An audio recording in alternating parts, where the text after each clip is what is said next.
What's up, good people of the world? I'm so excited to bring to you the second episode of Harmonic Relativity, the new series. Okay, so today we're going to be talking about pivots. This is actually conceptually quite a bit easier to understand than our talk of symmetry, the first episode. But I'm going to give you lots of different examples. So really simple concept, but then lots of different examples to hopefully get your brain in the kind of swing of thinking creatively about these things. So what is a pivot? Well, it can be a note, it can be an interval, it can be a chord, it can be however complicated or simple you want. But it's simply some point of connection. Like you can talk about pivots in the context of orchestration. If you are writing a texture that contains brass and then another texture that contains woodwinds primarily, and then maybe let's say the strings are continuous throughout. The strings to some extent are a pivot or a kind of bridge between those two locations, right? They give you something in common. And so we can think about this in terms of common tones, like if I have like an A minor chord with a ninth on it, right, very nice sound, la da da, classic sort of sound, and then maybe we go to A flat minor, we have this third in common, really far away in the circle of fifths, but this common tone really helps bridge those two areas, right? But that's assuming to some extent that we know, okay, I want to go to A flat minor and then what. But you can also decide which pitch collections to go to merely based on the pivoting. So those are going to be the two main things that I'm going to talk about today that I don't think are really discussed that often with regards to harmony. People talk about pivot chords in terms of modulation, but we're going to be talking about pivot resolutions, okay? And we're also going to be talking about vertical pivoting, all right? So we'll start with vertical pivoting. So let's take this note B again, right? Let's say we make a chord that makes total sense going downward from B. So B is sort of like a vertical pivot, right? So the idea is essentially I'm going to make some chord that contains B going upward and some chord that contains B going downward. And these notes, the notes that are above B and below B, don't have to be related to one another in a tonal traditional sense. The fact that the B is connecting both of those two pitch collections or chords, however you want to think about it, vertically, that's what gives us that sense of continuity, right? So let's say, I don't know, something like that. So sort of like an A flat minor with a ninth on it and first inversion. Classic kind of shape.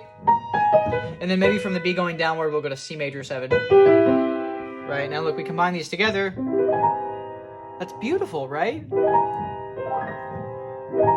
And the nice thing about these sorts of quote-unquote bitonal, I mean, I don't really think of it as bitonality, because that's assuming that you're still working within the framework of traditional pitch collections, which I'm not thinking about. But if we think about these as two kind of separate pitch collections with the B being the combination, you can also divide it up into triads. And if you have a greater variety of triads in your voicing, then it's going to give a little bit more of an ambiguous, mysterious sort of sound. Whereas if you have a consistent, like if I just use, for example, a major chord, minor chord, major chord, or, you know, major chord, minor chord, major chord, minor chord, major chord, minor chord, right? That's kind of like Jacob Collier's sharp 9 thing. That sounds pretty consistent. It's just a mixture of, an even mixture of major and minor chords. But if we look at this, we got a lot of different stuff going on here, right? We've got a sort of sus4 chord. We've got a minor chord in first inversion, an augmented chord, a major chord, and, sorry, a minor chord and a major chord. Right, it's beautiful. So there are a couple of different interesting things that we can do with this. We can take this, and I can use any new note as a pivot. Literally any note. You isolate it, focus on it, and then change the harmony around it, but keep the same pitch, and it'll sound good to your ears. There are infinite options. The important thing is keeping the common tone. So let's try that with a few different options. What I did right there is I held this note as a common tone, and I got to E major 7, right? So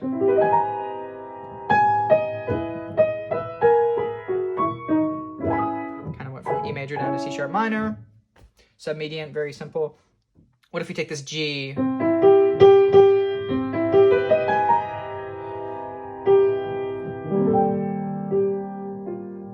Right? And notice what I did there. I didn't just keep the G, but I created a kind of neighbor tone, but eventually it got to the G, right? And the note A could work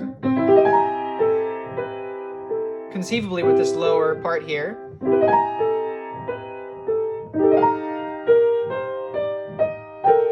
Right? So you don't just have to think about a single note. You can also think about kind of resolution. So let's say, just to give one example that I like to give, I mean, again, there are infinite possibilities, but I'll try to give as many examples as possible. Again, the whole concept today is just pivots. I'm just giving you lots of different examples. So let's say that we take, okay, let's do this. Let's say we take a C major scale, and our resolutional pivot, I guess we'll call it that, is going to be a sort of major seventh. And let's say, just for the sake of demonstration, the major seventh resolves to a kind of triad, just to a major triad. Right, very common resolution. You can do it with minor too. A little bit more mysterious because you have a kind of augmented chord there, right? But okay, so now let's say that we think of this B note. That note is the pivot, all right? Now what we can do is, instead of thinking about the note B or the scale C major, we can think about the function of the major seventh as such. And all that I mean by that is, any note of the C major scale could be the major seventh of another chord. So let's just go through every note and see how that would work. So C, we'll be starting from C. C, right? So I kept the note C, and I basically thought, okay, well, C is the major seventh of what chord? D flat. And then we resolve it, and now suddenly we're in D flat, which is really far away from C major, but that common tone,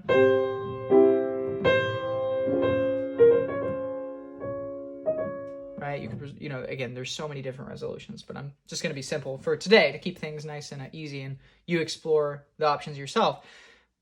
Let's say if we take the note D, right? We're still in the key of C major. We're on the second scale degree. What major seventh does D have? E flat, right?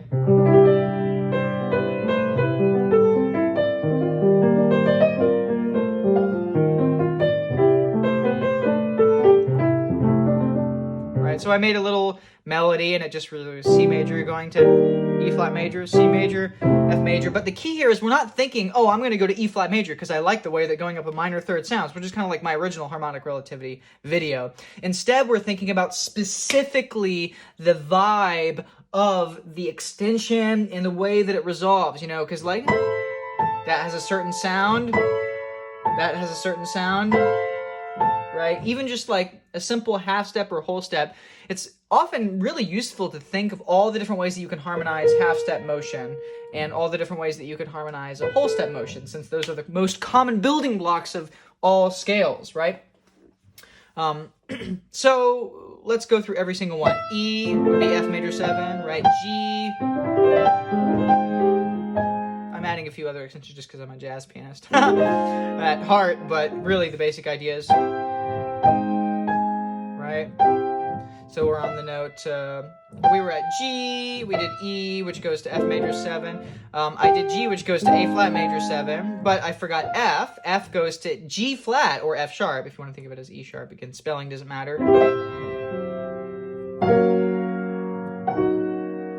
And you could kind of keep it. Maybe I could go, like, here's kind of how I would think harmonically. I might think, okay, I could go from C major to C sus4, and that gives me this F, and now we're here, right? But you see the voice leading and the common tones, again, are really, it's so much of what makes harmony sound good is not the chord choices, but it's the way that the melody interacts with the chords. So you should conceive of them together. I always like to use the analogy of braiding hair. You can't just braid 2 strands of hair and then fit the third, right? You have to weave them together simultaneously, right? So try and conceive of harmony and melody simultaneously as much as you possibly can. There's nothing wrong with starting with a melody and then harmonizing it, or starting with a harmonic progression and then creating a melody on top of it, both of which are very common. But if you want to expand your notion and achieve a greater symbiosis, then I really think that combining together those 2 planes are the best way of going, because they're going to interact anyway. So if you're not thinking about how they interact, then that just means that there's some degree of unintentionality. And intention is very, very important in music. So we went through these first tones, right?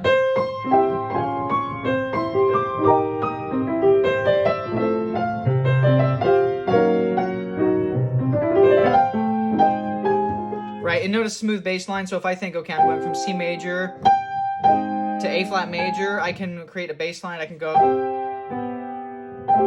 which it turns it into sort of an A minor 7 chord, very closely related, but now the A can slip down. right? I could even, instead of the E going to E flat, which is kind of direct chromatic system, the E can maybe go up to F and then resolve down, because F is a common tone between C major and A flat, right?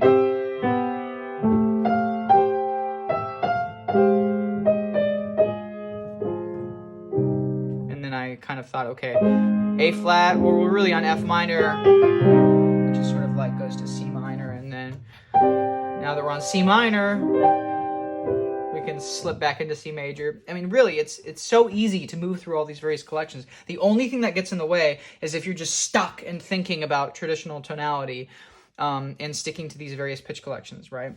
Which, again, is a super fun way to think, and it's a great way of organizing, but you can create all kinds of other systems. So we did it with major 7. Let's do it with the Lydian 4, okay? So this is a very common sound in video game and film scoring.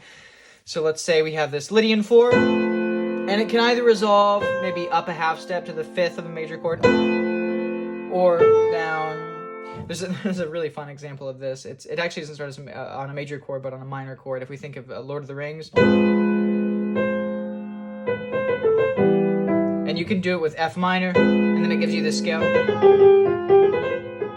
which is kind of exotic. But he uses the A, and then you could also do it Lydian. Beautiful, beautiful. But anyway, the point here is just Lydian. So let's go through every single one. So I'll resolve it up by half step to make it easy, but the way that you think about it is, okay, I'm going to go through all the scale degrees of C major, and C is the Lydian sharp 4 of what? Right, so...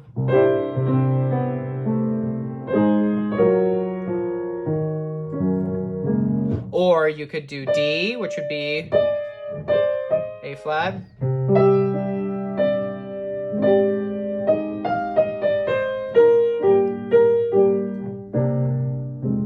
Right, and you can stay in a place, you know, kind of, and there's everything in between. You can stay in a place diatonically, or you could totally, you know, you could do whatever you wanted just intervallically without thinking about scales, or you could go into the whole land of symmetrical scales, you know, or you could come up with your own scale that's a composite of 2 chords. As long as there's some method of organization that's consistent, it's going to sound coherent to the ear, and as long as you're intentional about using that method of organization because of the aesthetic that it creates, and you like the way that sounds, that's all that matters. There are many, many more options than are just delineated in traditional classical tonal harmony, or even any tradition that exists today. Music has infinite possibility, right? There's so many genres that have yet to be created yet that you could be a huge part of. But anyway, okay, so we did C, we did D, let's do E. Let's do G, or sorry, I forgot to do F.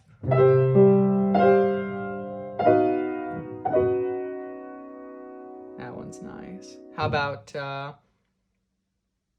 G?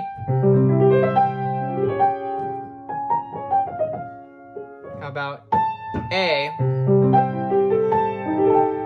By the way, that's one that Eric Whitaker uses in Alleluia. All right, really nice. What about B? That's the diatonic one. And of course, some of them are going to be diatonic, some of them are going to be a little bit further away.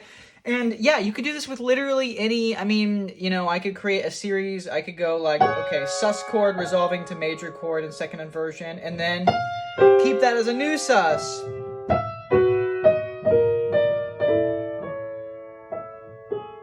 And basically the idea is you just really want to get in the swing of thinking of any of these notes and immediately seeing in your head what the possibilities are. And this is where practice can help. But it's not just knowing what the possibilities are and like, oh, this works, check, this works, check, this works. It's knowing how they feel and being so familiar with them. Like, you know, it's almost like when you taste a soup and you think, this would taste better with more garlic. It's not like that's an intellectual, memorized fact about the culinary arts that you're just pulling out, assuming that it's going to work when you taste it actually in your mouth. You can sort of simulate in your brain, you know what garlic tastes like, you know what the soup tastes like, so you can simulate to some degree what it would be like to combine them together, and then obviously actually tasting it as a higher resolution than your imagination. But if you cultivate your imagination like that, it can be really, really helpful. Okay, so yeah, so let's just mess around with a little bit. Since, you know, you understand the idea of the vertical pivots, a single note, you know, or even interval or shape, connecting multiple shapes together, so that way they can be sort of quote-unquote bitonal, but they have a bridge. And voicing is its own thing too. You can also think about intervals in the overtone series with voicing, but that'll be a separate video. So we'll just think about the idea of pivots. And yeah, I mean, you know, like I'll show you just some of my favorite pivots. I really like a Dorian, like if we take a minor chord and you put a Dorian 6 on it and resolving it. It's almost like the minor version of the Lydian thing.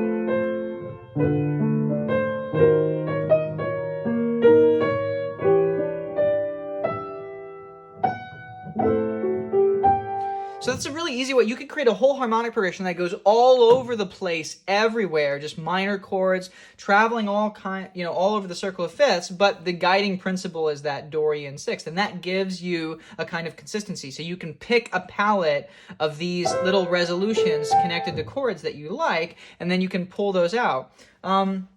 So let's add a couple to our list. So let's say, okay, we'll do the half step thing. So it can either be Lydian, or it can be Dorian, or it can be, we'll just call that Ionian. Technically, it's not only limited to Ionian, but just to make it simple about it. Okay, so let's go through and let's start on C major.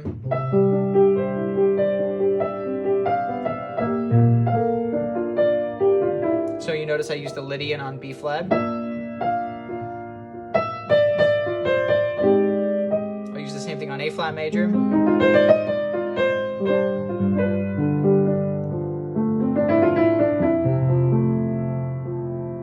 Now what I'm going to do here, I'm on F major 7, and I thought, okay, I can resolve this up to here. Now I can take this and do, isn't that beautiful, right?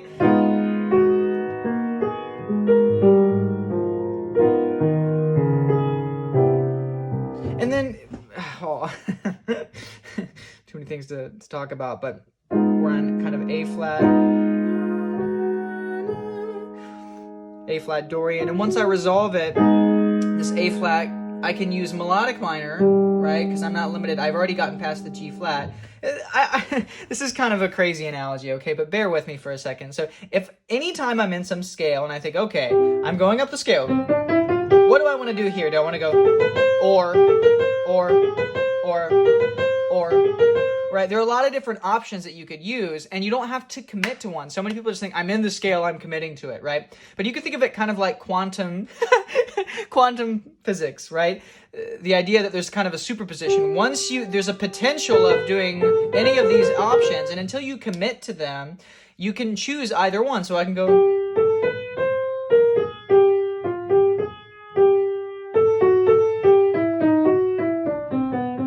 Right? So when I was thinking of that, it's not like I was just thinking of random notes or an embellished C major. I just thought, okay, well, I know all the sort of scale shapes that involve the note G. You know, I know all the octatonic scales. You just familiarize yourself with all the scales, and then you can take little chunks and bits and pieces, because you can, just like you can divide chords into triads, you can also divide scales into little tetrachords and little segments, and you can use those segments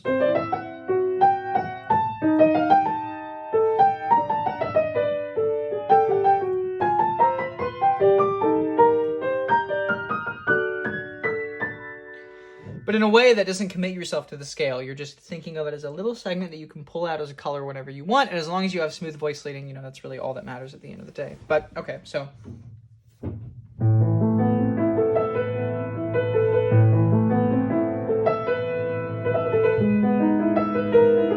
E Lydian, G minor,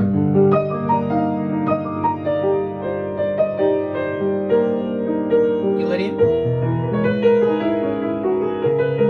C sharp Dorian, which is the same as E Lydian.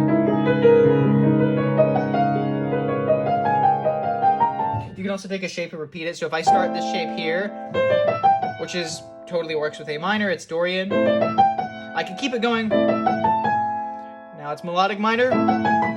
What are we gonna do here? Oh, goodness me, I don't know. This is out, quote unquote, out of the key. But I can just think any chord that works with that note I can use. Sorry. I thought, okay, it'd be the third of a minor chord, I'll go into a 2-5-1. That's literally what I thought. All right. The fifth of a sus chord. Right? Or...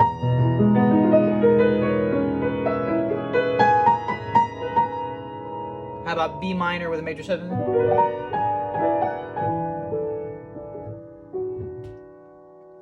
Or how about D minor, flat 6? Right?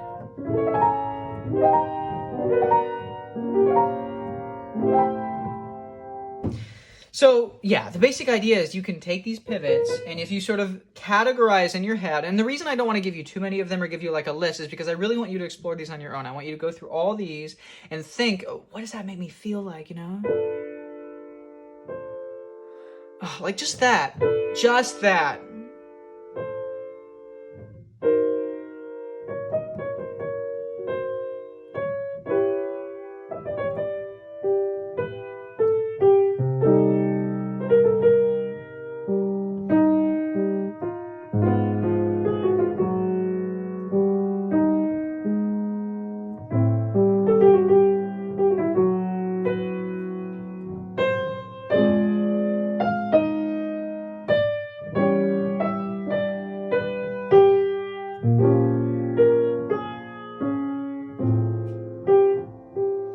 And that seems like I went all over the place, but that whole thing was just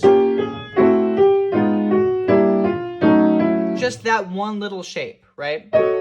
So maybe I will make a list eventually, but I just wanted to give you an idea. Explore, take all the chords that you like. It could be triads, seventh chords, however simple or however complex you want, and then play around with different, sort of tones, moving, dissonant tones, resolving, or it could be two dissonant tones, but maybe one is less dissonant than the other. As long as it sounds pleasing to your ear, and then abstract it out of the particular key that you learned it in, and think of it as this abstract object of, okay, anytime I have a whole step, I can harmonize it in this way, and I can use this. And then when you go and write a melody, then you'll start to hear these things, right? So if I think to myself, okay, I'm writing a heroic theme.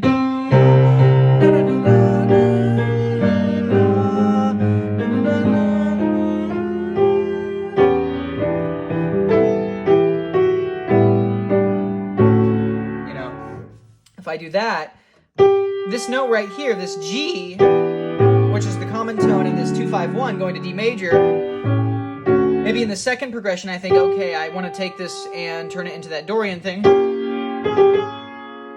And then that, B flat Dorian is just like F minor Aeolian, and so then I can repeat the same melody on F minor. And it's not like, oh, I wanted to go to F minor, I decided to go to F minor. We were led there naturally by a combination of thinking about these little harmonic chord relationships with the melody, and then that led us there in a way that specifically has to do with the interaction of the melody and the harmony, not just the melody or just the harmony. It's the interaction between the two of them that is so important, right? So if I'm here and I go,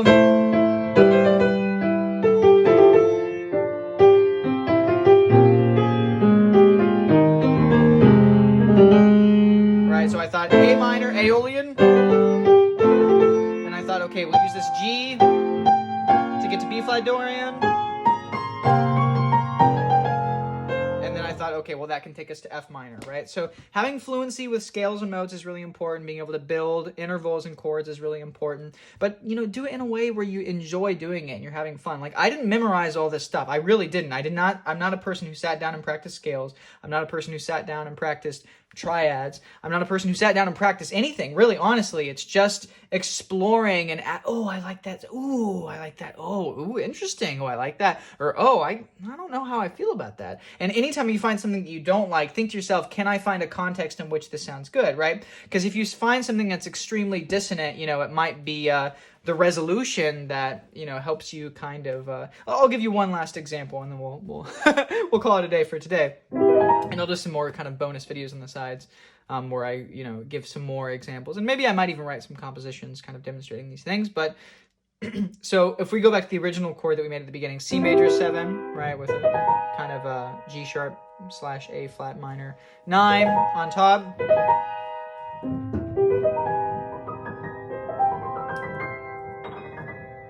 You can just combine all those pitches together and think of them as a scale, and then you can write melodies on top of that if you want, right? But in terms of resolution, I can also just think, okay, how can I resolve this? Well, I can take this stuff up here, and if I want to resolve by half step, I can just go, I can do that, right? Or even, right? I do that. I'm just exploring the various half-step resolutions. Or I could keep this, and I could go like that, which is beautiful. Or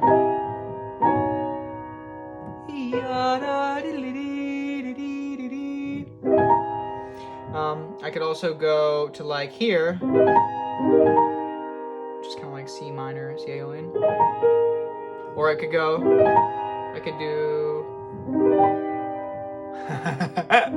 C melodic minor, right? Or I could go D flat dominant 7,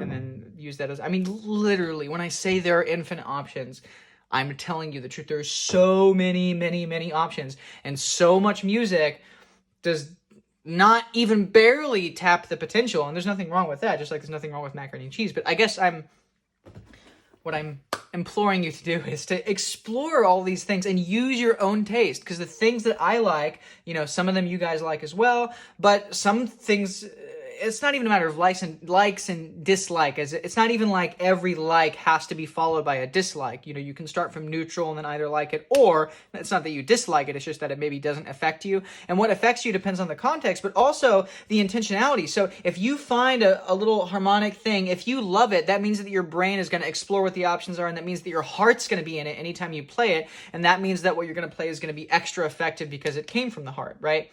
So spend tons of time exploring, and don't focus on quality rather than quantity, right? Don't try and memorize everything that's possible, because you're never going to be able to do that even in your entire lifetime, right? Just find out what you love at this moment by experimentation, and whatever you love the most, whatever really just you play it and it's like, oh my gosh, that makes me feel something. Then abstract those, and when I say abstract, it means think about the patterns. That way you're not glued to particular keys or regurgitated progressions. And then toy around with mixing the patterns together. And at first, just what do you like the sound of? If you like the way that it sounds, and that means that other people are going to like the way that it sounds. If you write something that you don't like the way that it sounds, but you just do it because you think other people will like it, they will hear right through that bullshit. I'm just saying, okay? So anyway, but yeah. Sorry for a little bit more of a disorganized video today, but I hope that gives you some inspiration. All right, I'm going to finish today with a little improvisation where I'm going to be really focusing on using pivots.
sorry to interrupt my playing, but this is another good example. You can do it with a whole progression, right? So I can think, okay, if a half step, if I resolve down by a half step, well, that can be the third of a 2, the seventh of a 5, and then resolve to a 1. Very common resolution in jazz, you know, the 2-5-1. So anytime I have a note, I can always do that. So just in conclusion, just to show you this one last thing in C major, if we think of C major, let's do it with C.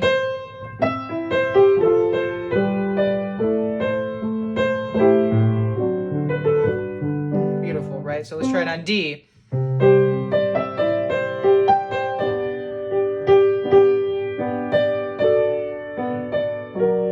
Ah, I did that wrong.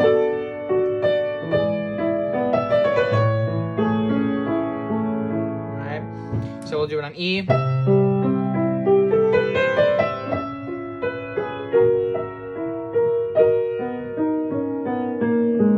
Right, I can do it on F. That's in the key. I can do it on G.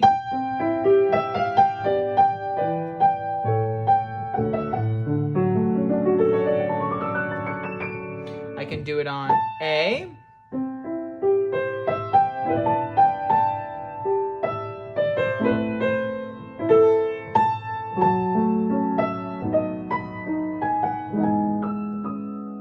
Right. I can do it on B. That takes us really far away.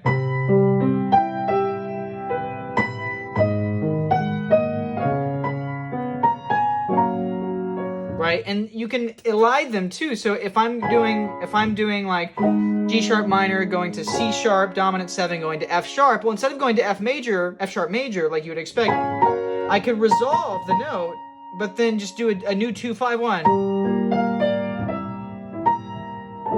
and then maybe, you know, so there are just so many options, and really just sit down and be patient and have fun with it. Like, seriously, have fun, because there's some beautiful, juicy sounds, and many of which we have never heard before that you are going to come up with. I believe in you. So until next time, you guys have a great week, okay?